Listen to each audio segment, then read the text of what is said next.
The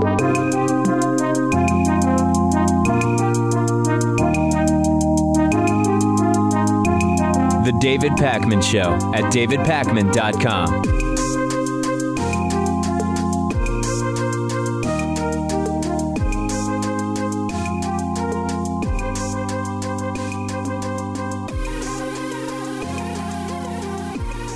Welcome to the David Pakman Show. We are back from summer vacation and so much to talk about. So much happened while we were gone, and I'm going to talk about a lot of it today. Hurricane Harvey, of course, has been devastating southern Texas over the last several days. Waters are actually still rising in many areas of Texas. This is the strongest hurricane on U.S. land since 2004 in terms of wind. The storm formed a week and a half ago near Barbados. It gained hurricane status on Thursday in the Gulf of Mexico. Harvey first made landfall Friday night near Corpus Christi, Texas, as a Category 4 hurricane. And during its peak of intensity, it had winds as high as 130 miles per hour. And since, we've seen multiple isolated tornadoes, catastrophic flooding, especially in the Houston area, 5 confirmed deaths as of this morning, and hopefully that number will not have gone up by the time you hear or see this program, but it might. Texas Governor Greg Abbott has mobilized about 3,000 National Guard members. About 30,000 people are expected to end up in shelters.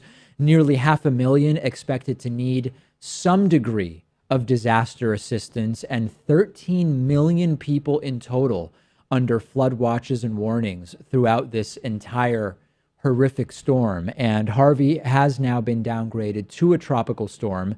Rain and flooding expected to continue for several days. The center of the storm is heading towards northwestern Texas, and parts of the Houston area are projected to reach 50 inches of rain by Wednesday. Friday night, again, 130 mile an hour winds devastating the coast of Texas, just sort of pushing around huge pieces of equipment, like entire tractor trailers, like they weigh almost nothing. And many of us in the lead up to the hurricane were thinking back to that disastrous George W. Bush administration response to Hurricane Katrina. And Donald Trump seems to have sort of sunk even lower than did George W. Bush. Trump took to Twitter during the lead up to, and even during the throes of this hurricane, including a tweet bragging about pardoning racist Arizona Sheriff Joe Arpaio, who was convicted of committing human rights abuses. We'll talk in more detail about that pardon later. But Donald Trump, again, when you've got a huge portion of the country preparing for what was at that point clearly going to be a devastating storm, he goes to Twitter and he says, "I'm pleased to inform you that I have just granted a full pardon," capitalizing pardon, why we don't know, to 85-year-old American patriot Sheriff Joe Arpaio. He kept Arizona safe. Trump also choosing Friday night as the right time to announce his new directive to the Defense Department to conduct a study on transgender people in the military, another issue that's been part of the totally pointless gong show of so-called governance under Donald Trump.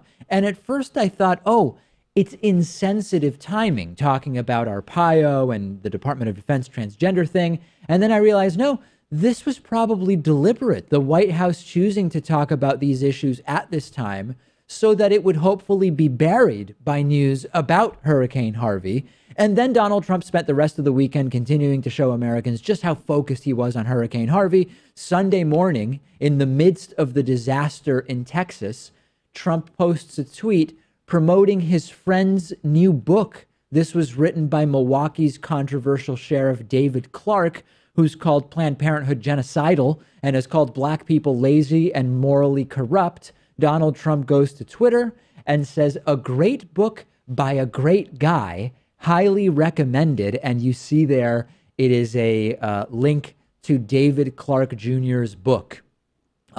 Horrible book, by the way. People are telling me, and reading, very, very important. I'm one of the best people at reading, but people say, trust me, folks, one of the best books. An hour and a half later, he gets back on Twitter and starts bragging about how he won the state of Missouri during the election and criticized Connecticut Senator Chris Murphy for opposing his tax cuts, tweeting again, "Floodwaters continuing to rise. Trump goes to Twitter, "I will also be going to a wonderful state, Missouri, that I won by a lot in 2016.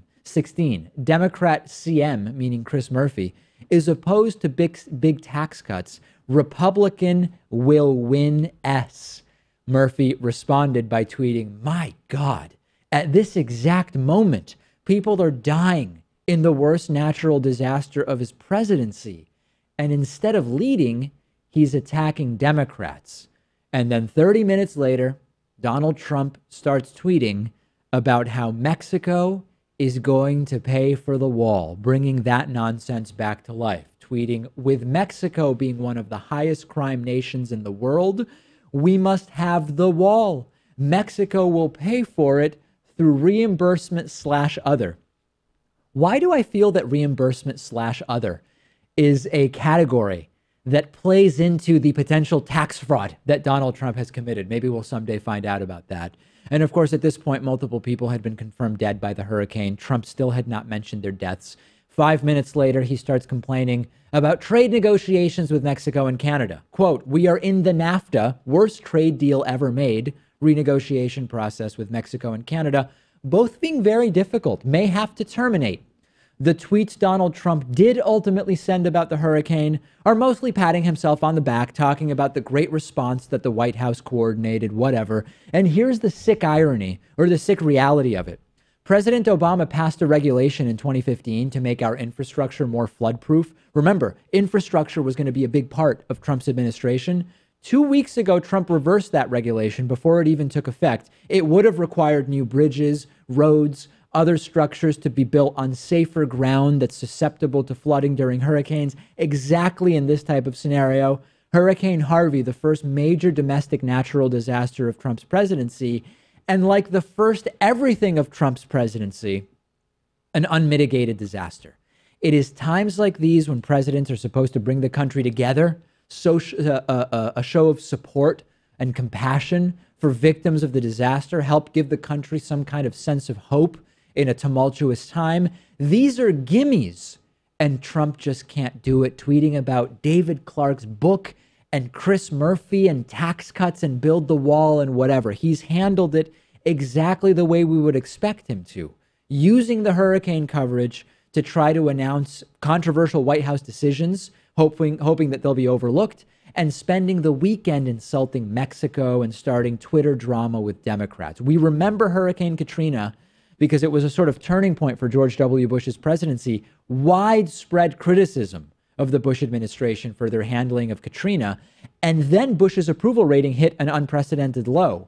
Trump has had unprecedented low after low throughout his first 6-7 months in office. What will we see next? Just absolutely and totally pathetic handling of this by President Donald Trump.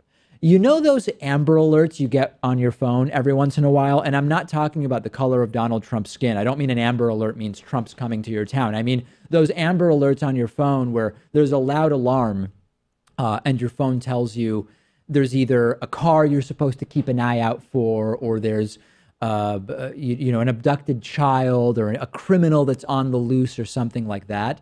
This relates to Hurricane Harvey as well as the FCC.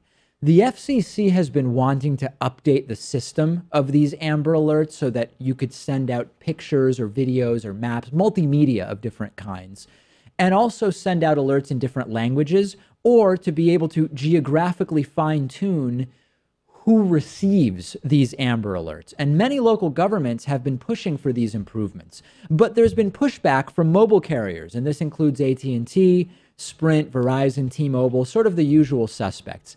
And these service providers have been saying that these types of updates would be overly burdensome for us, that it would be technically challenging to implement, or it might be too costly to put in place, or it would congest the networks, because of course they need the bandwidth to allow those robocalls about car insurance to go through. And the disagreements about this between regulators and the mobile industry have sort of escalated quite a bit in the last few months, and mobile carriers have been more and more vocally opposed to improving the Amber Alert system in this way. And this is at sort of an interesting moment in this debate, because we're seeing catastrophic weather in Texas right now with Hurricane Harvey. We've seen a series of disasters that have taken lives and destroyed a lot of property in the United States. And people in the middle of these crises would definitely benefit from an improved and centralized system for getting information out there, right? This would be before these disasters, during the disasters, and after the disasters as well. Last month, emergency preparedness officials in Harris County, Texas, publicly criticized mobile providers for being reluctant to go along with these FCC changes. And Harris County happens to be one of the counties most affected by Hurricane Harvey flooding. And this was before we even knew about Hurricane Harvey specifically. We knew that this was a county at particular risk of flooding in general. And we now have a situation where these specific types of improvements to the Amber Alert system could have helped get people out of harm's way from Hurricane Harvey. Could it have prevented, as of right now, we know about 5 deaths? Could any of those have been prevented by the system? I don't know, but it doesn't really matter. This is exactly one of these situations where we have huge and hugely profitable companies like our wireless carriers saying, it's too much for us. We can't really do it. And when you look at the profits of these companies, who believes that they can't afford this? Who believes that the implementation of such an improved system would be overly burdensome for them? It is absolutely and completely not believable. And this isn't actually the first time that this type of thing has happened. In the early 20th century, in San Francisco had the opportunity to improve their water system to include a sort of emergency response system. Think of sort of fire hydrants all over towns and cities today, so that when there's a fire, you can actually hook up a hose in multiple locations by using a fire hydrant and put out the fire. The San Francisco City Council voted against upgrading their fire prevention or suppression system in the early 20th century. Then there was the great San Francisco earthquake and subsequent fires that happened after that vote, and the city burned to the ground because of inadequate fire response. So this stuff matters, and we often talk about improving our infrastructure and emergency preparedness in this distant and disconnected way. Like, yeah, that'd be nice because some hypothetical people we don't know might be affected by that. The debate has been going on for the last several months about this Amber Alert system. And right now in Texas, people are being affected by it. A lot of people don't know about this story. I think it's an important story to cover. Send me your thoughts. I'm on Twitter at @DPakman. The show is on Twitter at David Pakman Show. The David Pakman Show at davidpakman.com.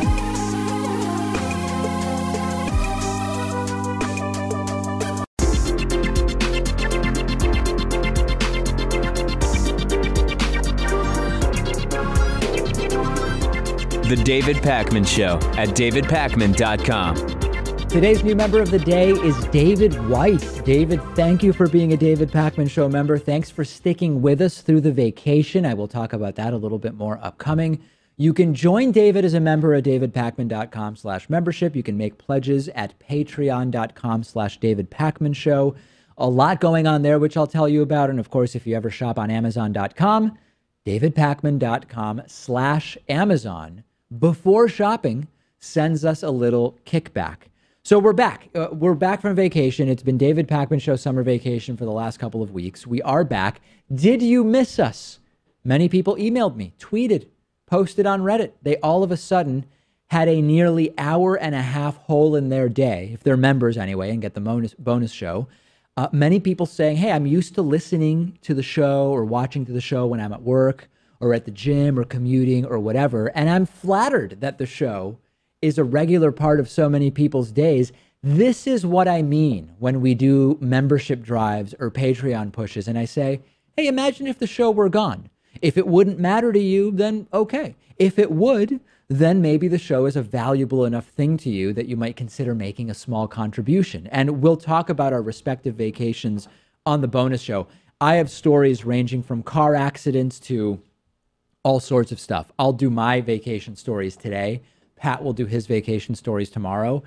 No shows for 2 weeks, but we actually had a lot of things happening, show related, a lot of thoughts, and I've had some really important discussions during the break. And we are now considering YouTube effectively a lost cause. Okay, so I'm not going to bore you with the background, but we've been dealing with this YouTube adpocalypse thing since March 31st, 2017. YouTube ad revenue has basically evaporated. And I am now officially, I've been sort of waiting for revenue to recover and trying to mitigate what's been going on with membership or Patreon or whatever. I am now saying this is it. We are considering YouTube a lost cause. The conversations I've had during the break make it pretty clear to me that we can no longer count on YouTube as a funding source for our program. So we're going to be restructuring a variety of elements of the program and sort of how we're going to function operationally and financially. A lot of new things, very important things, are going to be rolled out. And I am now thinking of YouTube as bonus money to the extent that it exists and not really part of our key revenue streams. And a lot of these changes will start over the next month to different parts of the show. Long form videos that we've been dabbling with are now going to become a more formal part of the program. The response to them has been overwhelmingly positive, and some have been published to YouTube over the vacation, but we'll be running on the broadcast show over the next couple of weeks, really good pieces on classical liberalism and voter fraud, voter suppression, political violence, socialism. And we're also going to be restructuring a lot of aspects of membership and Patreon. On the membership side, we will be restarting supporter-only events, supporter member-only live streams. We are also going to be launching a $1 trial membership, which will go a week. And I believe membership is so great that if people tried it, most of them would stick with it. So we're going to be looking at rolling out a $1 1-week trial membership, after which you can either bail on the entire thing or subscribe. I believe most people will subscribe. And the audience has also spoken on Patreon rewards and goals. Okay, rewards and goals.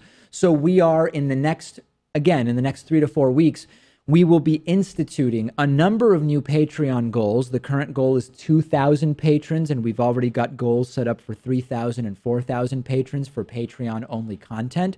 But we're also going to be loading up some rewards for patrons. And by popular demand, we are going to be having the bonus show accessible to patrons at a certain level at patreon.com/David Pakman Show.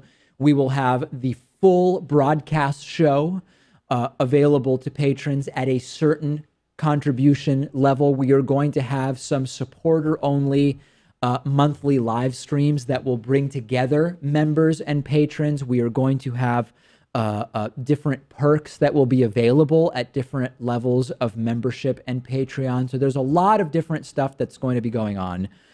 Tomorrow, we've got a new membership giveaway coming to us, thanks to a viewer named Patrick. More on that tomorrow. We've got a couple new advertisers coming on board. So really a lot going on.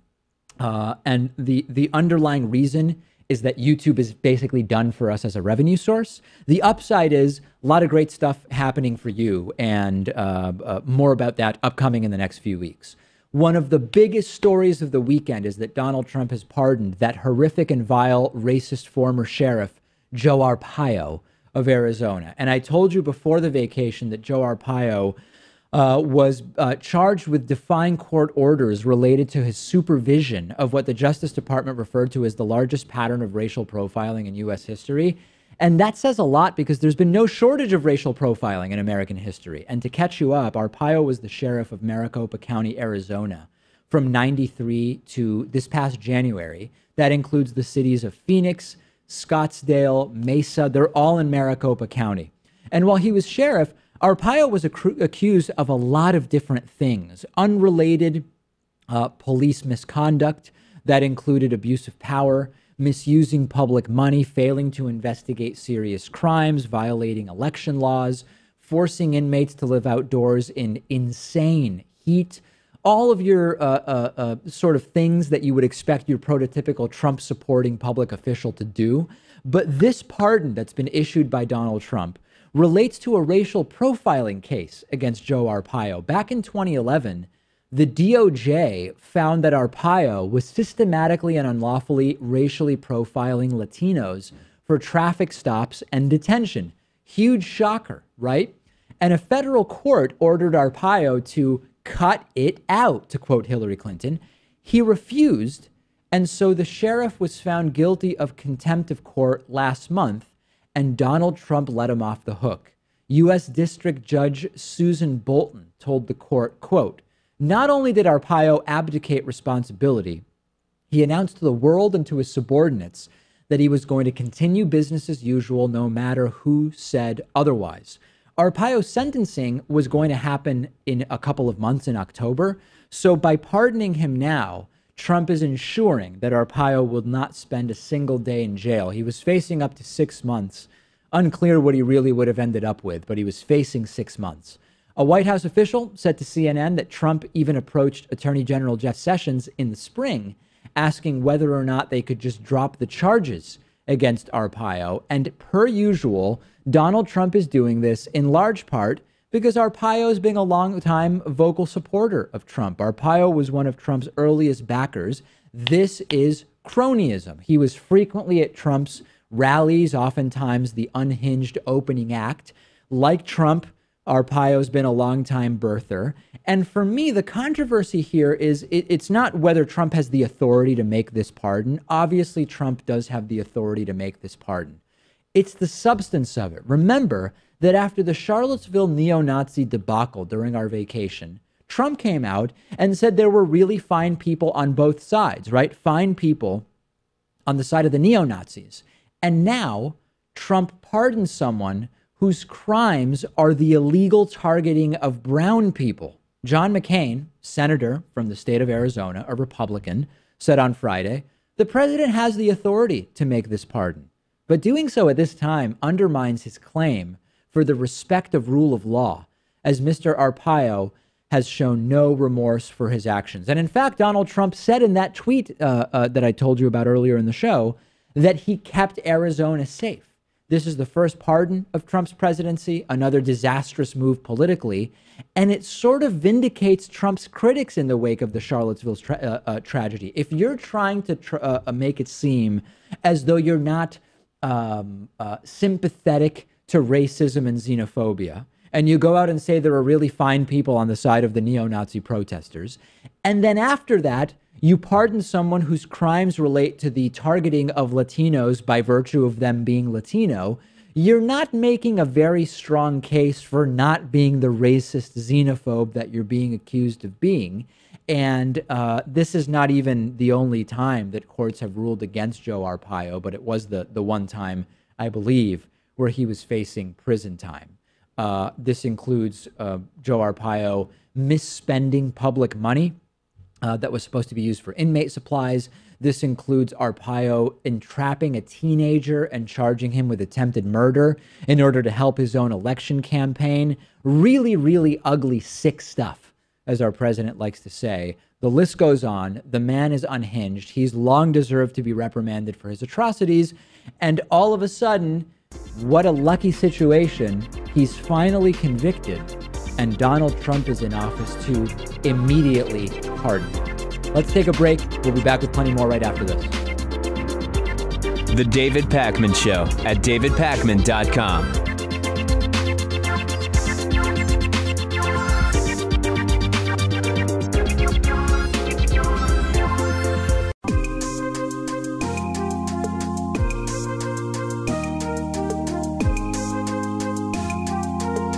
Welcome back to the David Pakman Show. Let's talk about classical liberalism. Over the last couple of years, the term classical liberal has become more and more popular among a pretty wide variety of people with varied political beliefs.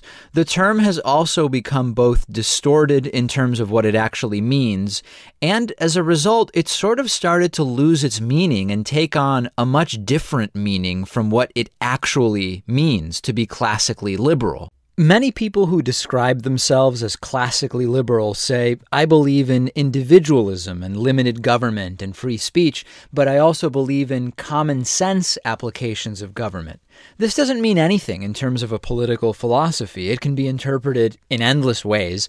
Actual classical liberals think that the government should stay out of anything whatsoever that the free market is able to handle. This is what classical liberal thinkers have put forward. So if you call yourself a classical liberal, you're either referring to libertarianism, which is the actual original meaning of the term and what the term meant until a few years ago, Or you're referring to this vague, vacuous, classical liberalism, which can basically mean anything you want it to mean, in which case I would argue, what is the point of even using the term? Let's sort it out and remind ourselves first what classical liberalism actually is and isn't, and evaluate classical liberalism based on what it actually is, rather than the caricature that's been created over the last couple of years. Once we figure out what classical liberalism actually is, we can then figure out which aspects make sense and which might be vapid or even unethical. First of all, what is classical liberalism?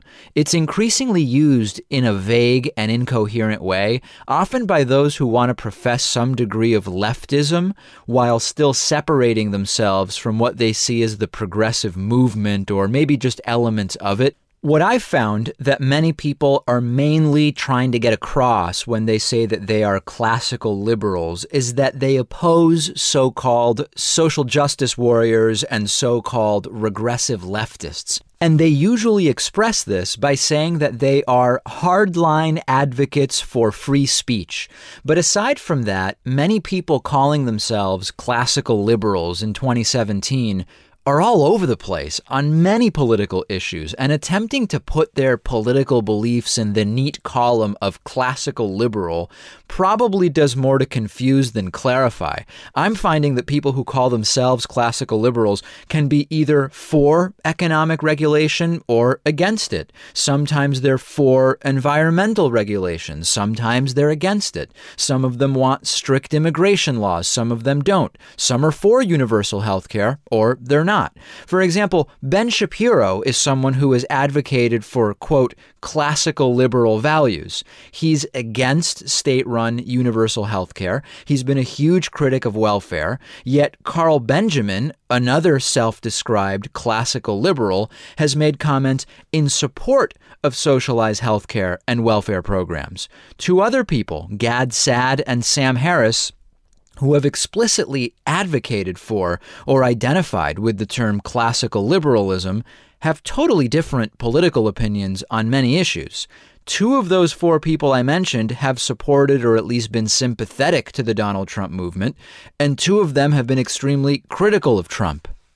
So what does classical liberalism say about a politician with Donald Trump's views? Who knows? And by the way, none of these people identify as libertarians, yet most libertarians will tell you that they're classical liberals. And maybe you're thinking, David, classical liberalism is just one attribute of my political orientation. Okay, but the philosophy of classical liberalism is being interpreted in so many different ways that it's becoming functionally vacuous and devoid of any objective meaning as far as actual, real-world, social, economic, and foreign policy prescriptions. And I'm mostly critiquing how people use it as this catch-all neologism to describe a set of certain political beliefs, which it obviously doesn't. And the people who do say that it's just one piece of how they identify politically should understand what it really means, which I'm going to get to in a minute. But if you're wanting to accurately and specifically describe your political orientation to people, maybe it will require you to reel off 6 different adjectives or actually discuss policy. But that's okay. Politics are complicated. People's values are complicated. There's rarely one word or term you can use to appropriately describe yourself and how you feel about everything that's going on in the world. For example, I find that one label that most suits me is progressive because I lean left on most issues: civil rights, civil liberties, economic regulation, trade, the environment, healthcare, whatever. But I also criticize authoritarian leftism because I find authoritarianism to be particularly not progressive. I've criticized certain brands of third-wave feminism. I've criticized religion, including Islam, in situations where I see it fit to be criticized. And I catch flack for that from certain progressives who often argue I'm not actually a progressive. Another label that reflects some of my views is democratic socialist. I'm also an agnostic. I could go on with other labels, But the point is, it's a mixed bag. There's no one word that describes all of my political and philosophical positions. And along these lines, many people are now calling themselves classical liberals, both without realizing that the term doesn't even come close to encapsulating their beliefs, but just as importantly, without even really knowing what the term means. I'm especially talking about people who are left-wing on many economic issues, but they seem to despise so-called SJWs, and they think classical liberal just means you're pro-free speech and more or less libertarian in some founding fathers sort of sense, so now that's what they call themselves. There's also been a trend of some progressives adopting the classical liberal label for themselves because the term progressive has become this sort of dirty word that's associated with censorship, political correctness, violent protests, Islam apologetics, etc., which liberal used to be until it was replaced with progressive 5 to 7 years ago. And I completely understand where those feelings are coming from, but I would argue that those things aren't truly progressive. I just use the term progressivism as being interchangeable with modern liberal values, civil libertarianism and democratic socialism, Bernie Sanders-style liberalism, not blowing air horns at seminars and throwing trash cans through storefront windows. Not all progressives and modern liberals are SJWs and authoritarians and cultural Marxists, and progressivism itself definitely should not be conflated with those ideas. So there's this sort of fallacious taboo, and that's why many people are starting to call themselves classical liberals. Maybe that doesn't apply to you, but it seems like a common enough thing that I wanted to address it. Rather than misstate one's philosophy as classical liberalism when the term doesn't really apply, real progressives would be much better off rescuing the term progressive from all of that negative baggage that some people are starting to associate with it, because those things are not progressive. I have plenty of other long-form videos about that. But maybe you truly are a classical liberal. So what does that even mean? Classical liberalism means that the rights of the individual reign supreme. In large part, it's an axiom that assumes that small government, free market capitalism, and free trade solve most economic problems. A true classical liberal takes the anti-government position on many issues. Economically, a classical liberal is a libertarian or a conservative, basically. It's what Europeans mean when they say liberal when they're talking about economics. In Europe, if you say you're an economic liberal, it means the opposite of what it means to most people in the United States. It means you're generally against any economic regulation. Classical liberalism is a fluid concept, and there were classical liberal thinkers of years ago who did not support full laissez-faire economics. But most of the original classical liberal economists did believe in very limited government and individualism. That's sort of what defines classical liberalism. Political terminology does evolve over time, and maybe classical liberalism will come to mean something else in the future. But if classical liberalism is to mean anything at all at this point in time, the most efficient way to think about it is to acknowledge the libertarian and economically conservative connotations that have developed around it over the last half century, so that is our frame. One of the central tenets of classical liberalism, the types of classical liberalism that today inform right-wing economic thought, is the non-aggression principle, or NAP. This means anyone can do whatever they want to do as long as it doesn't harm other people or prevent other people from doing what they want to do. Under NAP, aggression is defined as the initiation of force or coercion. Sounds pretty similar to libertarian philosophy, no? Under the NAP, you should never initiate force or coercion, but it's okay to use force or coercion against someone that has already initiated it against you. Actor A should not use force against actor B unless it's to prevent actor B from using force against them or someone else. NAP is inseparable from classical liberalism. Here's some quotes from famous classical liberals talking about NAP. John Locke wrote, No one ought to harm another in his life, health, liberty, or possessions. Thomas Jefferson wrote, rightful liberty is unobstructed action, according to our will, within limits drawn around us by the equal rights of others. I do not add within the limits of the law, because law is often but the tyrant's will, and always so when it violates the rights of the individual. Jefferson also wrote, no man has a natural right to commit aggression on the equal rights of another, and this is all from which the laws ought to restrain him. Herbert Spencer wrote, every man is free to do that which he wills, provided he infringes not the equal freedom of any other man. John Stuart Mill wrote, the only purpose for which power can be rightfully exercised over any member of a civilized community against his will is to prevent harm to others. Murray Rothbard wrote, no one may threaten or commit violence against another man's person or property.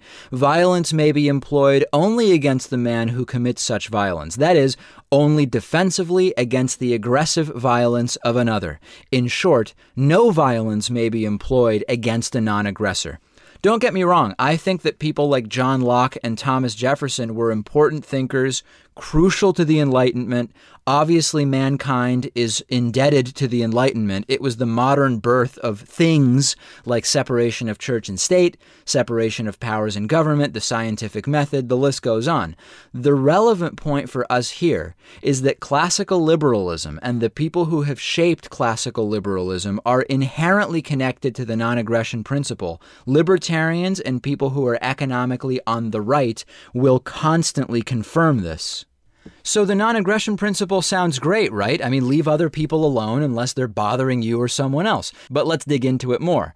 First off, even just the idea of non-aggression is a completely unstable ethical construct because there are so many definitions of force and coercion and different interpretations of initiation. There's not one definition of force and coercion, and it's difficult to nail down sometimes who exactly is the first initiating it.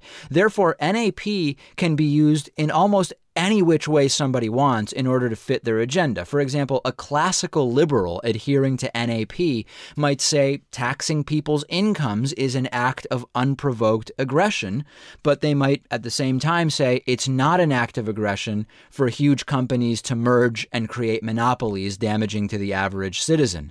This is a popular libertarian principle, and you can't make a distinction between these two examples using the principle of voluntarism because neither the person being taxed nor the victims of the monopoly are consenting to the force that's used against them.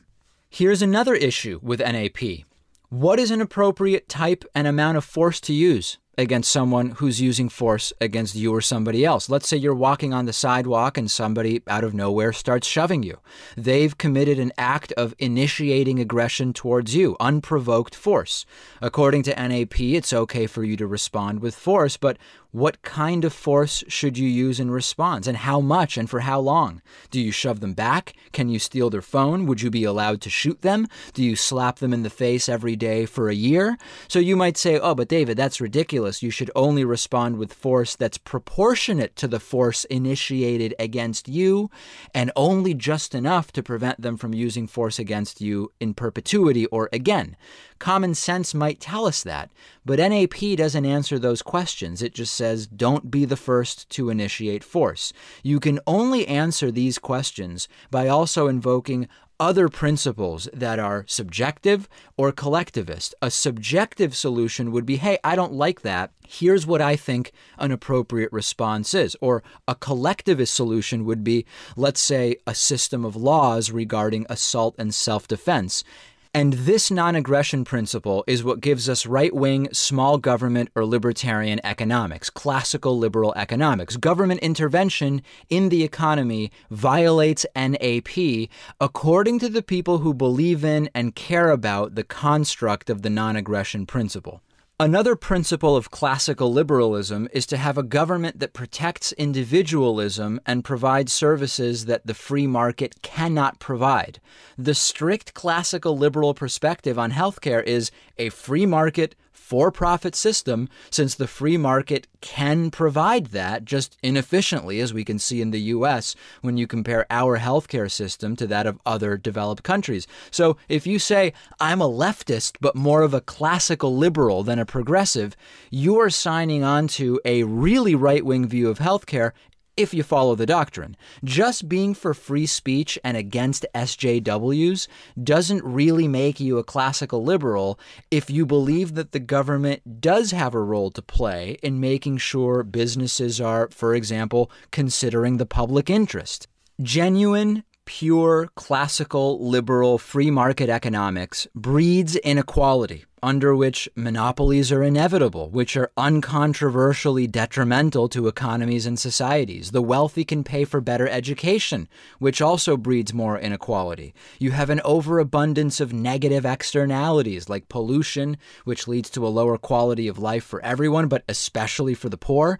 Without the government regulating and disseminating information about food and drugs, we're left at the mercy of the companies distributing those products. Completely free markets have erratic boom and bust cycles, making them completely unstable and ultimately unsustainable.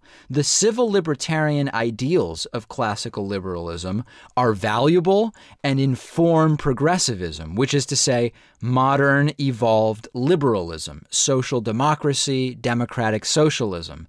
But the ultimate full realization of classical libertarianism is totally dystopic. If you follow the ideology to its logical end and implement a pure, unadulterated form of libertarianism, classical liberalism, and the non-aggression principle, that's what you get when those ideas are followed to their natural conclusions. An economy run by little government, a society where all that matters is the individual with no regard for the collective.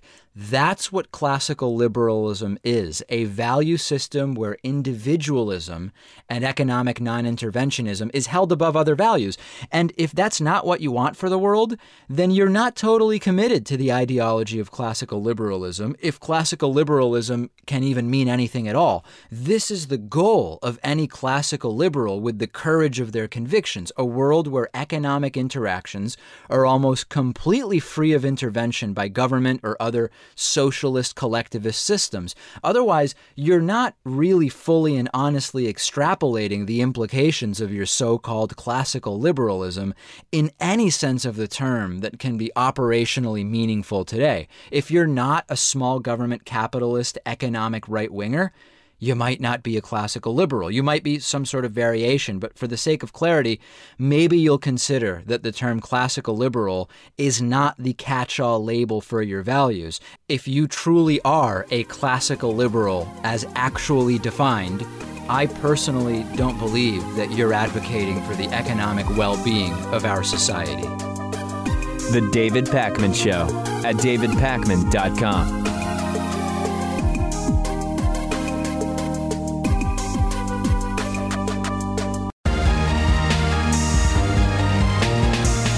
The David Pakman Show at davidpakman.com.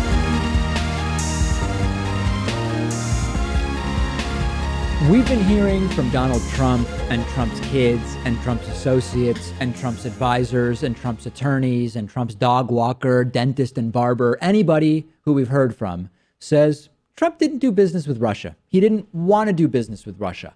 There were no connections to business with Russia. And it's now been learned, thanks to the Washington Post reporting, that while Donald Trump was running for president, the Trump organization was trying to develop a Trump Tower Moscow. Moscow happens to be in Russia, in case you didn't know. And one of the people involved is Felix Sater, a name that is pretty familiar to us at this point. Developer Felix Sater predicted in a November of 2015 email that he and Trump organization leaders would be celebrating one of the biggest residential projects in real estate history and Donald Trump's election as president. According to two of the people with knowledge of the exchange, Sater wrote to Trump Organization Executive Vice President Michael Cohen something to the effect of, "Can you believe two guys from Brooklyn are going to elect a president?" Sater came from what was then the Soviet Union when he was 6 years old and grew up in Brooklyn. So he's talking about Cohen and himself. Sater himself is quite a character. He served time in jail after assaulting a man with the stem of a broken margarita glass during a 1991 bar fight. But hey, who hasn't done that, right? I mean, we've all been in those situations that escalate, and you've got to attack someone with a broken glass. This went as far as to having a letter of intent signed by Donald Trump's company, but they ended up without the permits and the land to move forward with the project.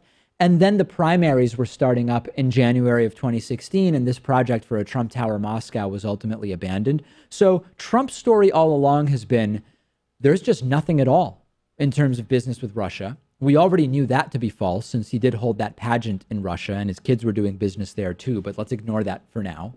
And now we've learned that a project fell through, which led to Trump not doing this project in Russia. There was nothing about Trump's desires that prevented this business with Russia from being done. He was actively pursuing business deals in Russia while campaigning for the presidency of the United States. And the records related to this entire fiasco are going to become part of the various investigations into Trump Russia. The White House was asked to comment on this bombshell from the Washington Post. They declined. Trump's lawyer, Michael Cohen, was asked to comment about this. He declined. Trump's lawyer's lawyer, Stephen Ryan, said that, hey, Michael Cohen's cooperating with the investigations. And I want to call your attention to something else. Once again, the Trump-Russia blackmail dossier, or the Christopher Steele blackmail file, call it whatever you want, right? One of the assertions of that dossier, a growing list of which have been proven to be true over time, one of the assertions from the Christopher Steele file was that one of the ways Russia was cultivating Trump as a friendly figure to them was with the promise of lucrative real estate deals. And that also appears to be true. But it's all been lie after lie after lie. Here's another example of how this entire thing is riddled with lies from Trump. Remember that interview with the New York Times that Donald Trump did? Must have been maybe 6 weeks ago at this point. There was one point where Trump was asked by both Schmidt and Maggie Haberman, who were in the room with him. Schmidt said, last thing, if Mueller was looking at your finances and your family finances unrelated to Russia, is that a red line? Maggie Haberman came in and said, would that be a breach of what his actual charge is? And Donald Trump said, I would say, yeah, I would say yes. By the way, I would say, I don't. I mean, it's possible that there's a condo or something. So, you know, I sell a lot of condo units and somebody from Russia buys a condo, who knows? So the implication is there might be some stray real estate sale that was done to someone from Russia because he sells a lot of condos, but that's it. However, according to Reuters, we have now learned that, quote, in the United States, members of the Russian elite have invested in Trump buildings. A Reuters review has found that at least 63 individuals with Russian passports or addresses have bought at least $98.4 million worth of property in 7 Trump-branded luxury towers in southern Florida, according to public documents, interviews, and corporate records. It is all lies. It is all lies, and we're learning more and more about the specifics of those lies every week. Felix Sater may well be the sort of original Trump-Russia connection that led to everything we've seen since. We'll see what else we learned from the Washington Post over the next 24 or 48 hours about this. A lot of voicemails left during our vacation at 219-2-DAVID-P. Here's a funny little voicemail from someone who's not anti-Semitic. Take a listen to this. Hey, David. So, you know, I'm not anti-Semitic or anything. I mean, I had a matzo ball soup last week, of course, you know. But, anyway, I'm starting to think there might be something to this Jewish conspiracy thing. You know, if you look at how much money, you know, the Democrat Party gets from, Israel, it's a lot of money, and, you know, it really probably does have a lot of influence over them, you know. I mean, I hate to get a bit conspiratorial, but maybe you Jews are doing something. Right. Yeah. Well, listen, I'm glad, sir, that you're not anti-Semitic, as evidenced by you recently having eaten matzo ball soup, because as we know, Nobody who eats Chinese food could possibly harbor any negative feelings towards the Chinese. Nobody who's into shakshuka or matzo ball soup could possibly harbor any antipathy towards the Jews. But hey, you know what? Maybe there is some kind of Jewish control conspiracy. I don't know that this requires much more of a response. We have a huge bonus show for you today and tomorrow. So on today's bonus show, I will tell you about my vacation for the last couple of weeks. I was visiting my native land of Argentina. I was involved in a car accident. I was involved in in what else? In many very unusual cultural experiences. I was involved in the midst of a very unfortunate currency situation in Argentina. I don't know. I was involved in a whole bunch of stuff, and I'll tell you about that on today's bonus show. Tomorrow, we will hear about producer Pat's vacation. We will hear the good, the bad, and the ugly of it. And believe me, folks, believe me when I tell you, there is quite a bit of ugly in Pat's vacation story, and we will hear that tomorrow. Get instant access to both today and tomorrow's bonus shows by signing up at davidpakman.com/membership. I will speak to you then. It's good to be back.